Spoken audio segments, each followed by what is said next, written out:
All right, good morning, everyone. Wave meteorologist Brian Good. Hope you guys are doing well on this. What is today? Today is the Wednesday. It's Wednesday. Happy Wednesday, everybody. All right, a lot to cover here on this Wednesday as we are switching gears. Yes, just a tad bit to get into storm talk for today instead of snow talk. A bit of a break on that. We'll come back around to snow talk. Don't worry. We'll get into it coming up, I'm sure, as we get into next week. But there's a lot to cover into the short term as well when it comes to the next few fronts moving our way, and certainly as we get into early next week. Now, I will apologize in advance. This is going to be a bit of a briefer blog today. I know yesterday I didn't get a chance to talk to you guys. Today will be a bit briefer. Tomorrow I'll try to make up some ground on that and have more time for conversation. But today, want to get everything in that I could to focus on several of the little elements too before we get into next week. So hopefully I'll answer all your questions though over the next few minutes. And if I try to rush quick enough, I'll get some of your questions here at the end. All right. Everyone's on board, waking up slowly but surely. It's a pretty day out. Everyone enjoy yesterday. Hope you did. Had a chance to finally wash my car. That took forever, it seemed like. Get that salt off of there. Now, of course, it's definitely going to rain.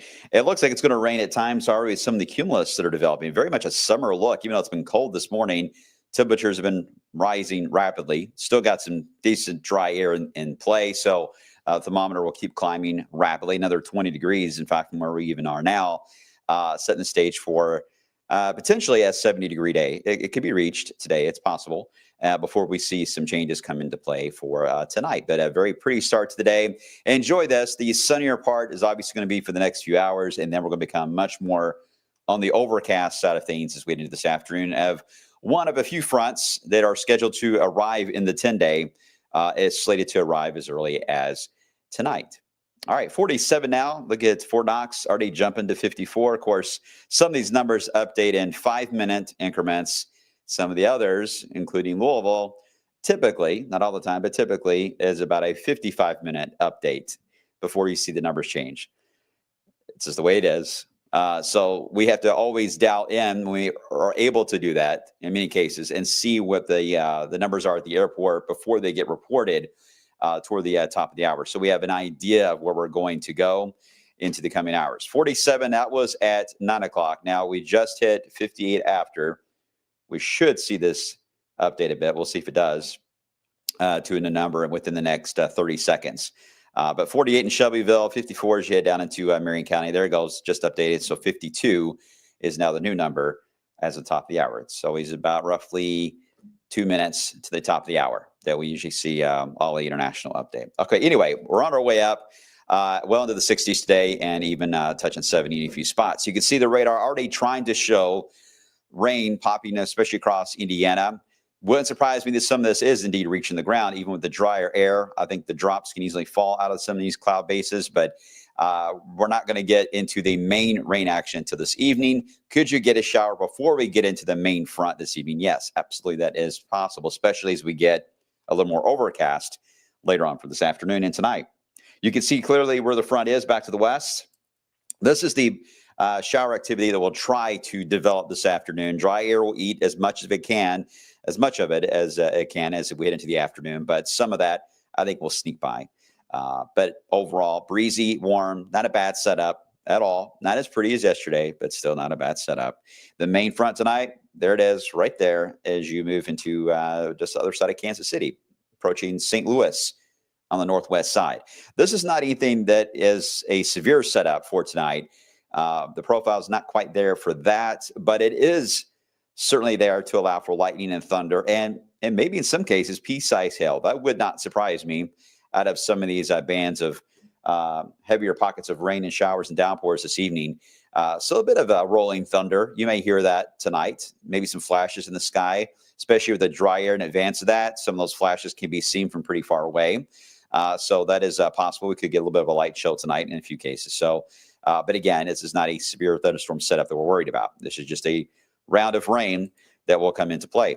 Here's what it looks like in the latest update coming in. This is the latest high-res, the HER model, just updated. It's got us in the 60s. Doesn't quite get us to 70 today, but models rarely see, especially the overachievement that Ollie can do. So That is possible. I'm splitting hairs. It's only a couple degrees difference. You see how it hints at the few little spots or little specks that can develop on the radar. You may see certainly the radar on the Wave Weather app light up with little green patches, maybe over your neighborhood, but you look out the window and you're like, hey, I don't see anything. That is possible. As I mentioned before, some of these may only have a few drops with them. You may even miss the drops because they will be few and far between. Once we get into the afternoon commute, I don't see any issues. It's going to slow you down, though. No heavy rain, no widespread heavy rain, nothing like that. It will be a cloudier setup for the evening commute, but nothing wild. That's good. Once you sit down for dinner this evening and start watching some of your TV shows, that is when the rain will become a little bit more on the heavier side, and that's when we get some of those lightning flashes that will develop. It tries to develop this prefrontal line, which is little sus. We'll see. Otherwise, it'll be the main line itself, which will be arriving into our Indiana counties roughly between 7:30 and 9:30. Here in Louisville, we'll add another hour to that. So roughly 8:30 to 10:30 should be the window when it arrives into Louisville. It will be slanted, as usually the case, or I guess this is hard to do when you're backwards. Anyway, you get the idea. Slanted southwest to northeast. That would be the angle. Pretty typical that we see that, of course. That passes on by. There may be some showers that linger in our southern counties all the way through New Sunrise tomorrow. That's possible.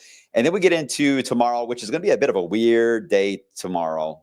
Some challenges, minor challenges, but for us meteorologists more than anything. And that's where we get into a little bit of sun early in the day.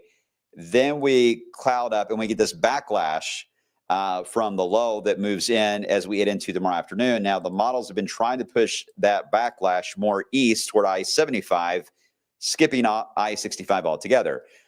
But there's been a bit of a backward trend just in the last 12 hours or so of model runs that have come in. So I think I-65 may actually end up being the dividing line where some of these showers pop, and they're not all going to be showers. I think these will contain perhaps some lightning, and this may be a mix of pea-sized hail and or grapple, which is soft hail. Looks more like sleet when it comes down, ice pellets. They just are limited to one size for all kind of deal. That's possible as we head into Thursday afternoon and evening. Again, along and east of 65. I'm not going to rule it out.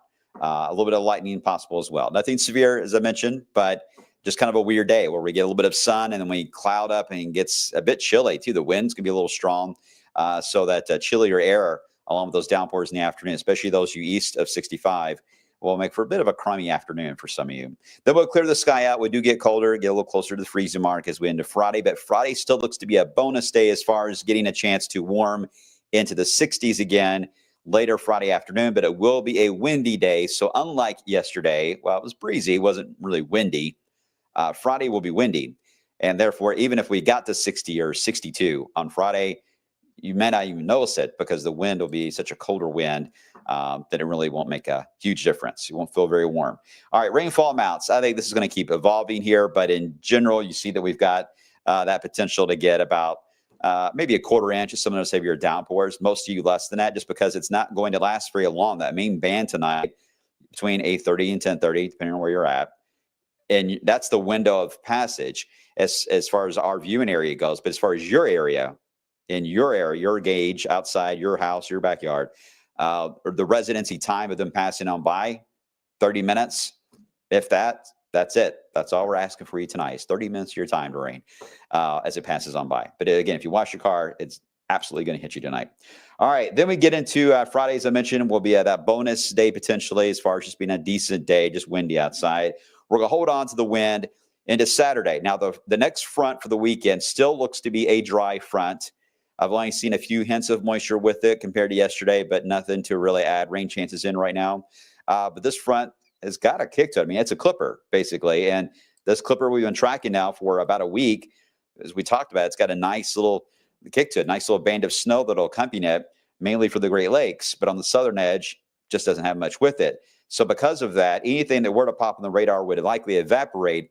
Evaporation is a process that can lead to stronger winds at times. So the wind field as we head into Friday night into Saturday is going to be fairly strong. So it's going to be a windy day, and we may hit our high Saturday early in the day. We could actually see falling temperatures Saturday afternoon. That wouldn't surprise me one bit. Once that passes by, we get into Saturday night. This by far is the coldest night in the 10-day.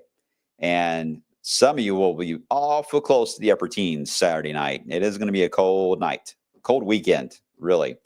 But not much in the way of rain or snow at all for the weekend. Dry, but cold. Sunday will be a chillier day, but the wind thankfully does relax on Sunday. So I don't see the wind chill being as brutal, but the actual numbers will already be cold. So pretty outside, but you'll still need the coats this weekend. Now, once we get into next week, here comes the complex setup that's going to lead to our alert day trends we've been watching for Tuesday and Wednesday. There's not a lot of change in the thought here, but there is the lull that comes out in advance, the mini-me that I've been talking about.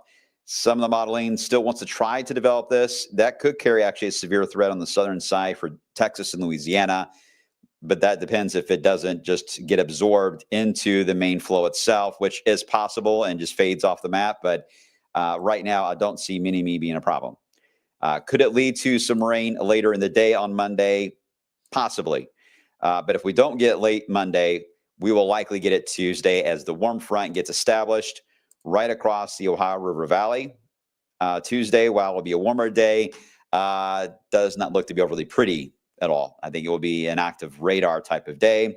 You see the warm air starting to build in across the plains, and then here comes our main low that's rolling in from the front range of the Rockies. Then we get into the complexity of severe weather forecasting, instability, the amount of moisture coming into play, the dew point, as well as timing of this, which affects really instability as well. But timing is everything. And it still looks to be a late night timing here for Thursday or Tuesday night into Wednesday morning. Typically not a favorable time to get severe weather, as you guys know, for overnights. Except in the cold weather season, as we are still in, you can still get severe weather in the overnight hours. We've already seen that happen this year.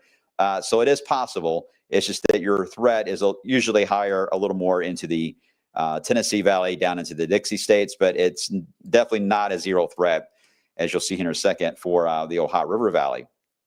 But with the timing of this low, that's key on what will happen Wednesday, because if this slows down even more, which it could, then we will end up with a daytime severe weather threat on Wednesday, eliminating much of Tuesday altogether. If it speeds up, then we're still into the Tuesday night, Wednesday timeframe. If it really speeds up, which is unlikely right now, it would be all on Tuesday for daytime severe threat. There's kind of a phase 1, 2, and 3. Tuesday night, or Wednesday. It really still is ranging on that speed, depending on which model you want to look at. So we're still splitting the difference on this, as you will see on the 10-day, where we've got that red now that we're able to do overnight alert days show up on the 10-day now, which is nice. But you guys will see the crossover that happens. And there is a little bit of an asterisk there, as I'll explain in just a second. But I do think as we head into this time period, the radar is going to be busy. We need to watch for heavy rain. Too early to talk about heavy rain totals, because thunderstorms play a big role on rainfall amounts as well as the track of the low. If you end up with both, then you really skyrocket the rain totals. That could easily get to several inches. If you only end up with just the thunderstorm side, typically you can keep it about a 1 to 2 inch rain total, which is not too bad. And around the low pressure, they tend to be about 2 inches, maybe 3. We can handle that. It may not seem like it, but we can handle a 1 to 3 inch zone on rainfall. We've got enough dry time that has happened here that it does help. But if we get on the higher end of that level, then we're going to run into problems fairly quick.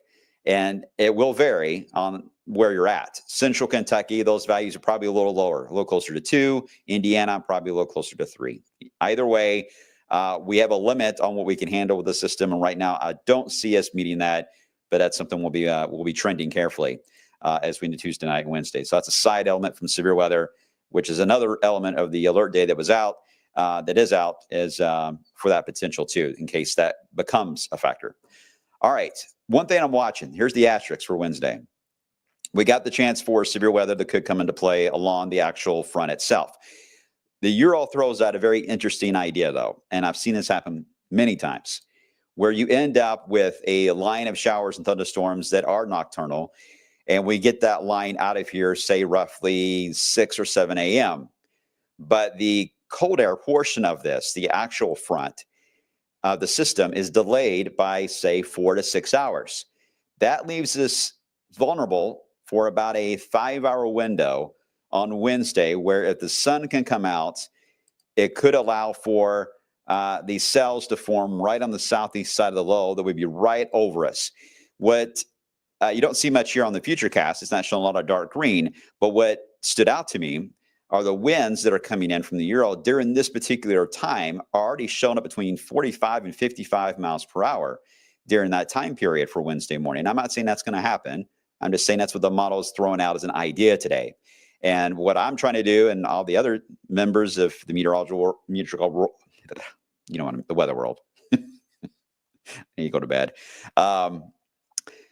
They were all trying to figure out whether or not that idea that the Euro is throwing out is something that could be added to the table. And you know what? It could be. It wouldn't surprise me. I've seen that happen before, where you get that window of heating at the crucial part of the early midday hours, that you can get some of those cells to pop at the last minute. It's possible. Otherwise, we'll be done with that, and we'll just deal with the backlash, which right now I don't see a huge issue of rain to snow. That looks to be north, but no doubt it'll be a colder setup. And then the Euro gets a little wild and wants to develop a southern winter event, which would be the end of that week, or the next weekend, which has been on the charts too for a while. The wintry potential. We'll discuss more about that as we get a little closer, but right now, don't see anything alarming. It doesn't have a lot of friends in the category, but what is interesting is that after this window, I don't really see a whole lot on snow chances.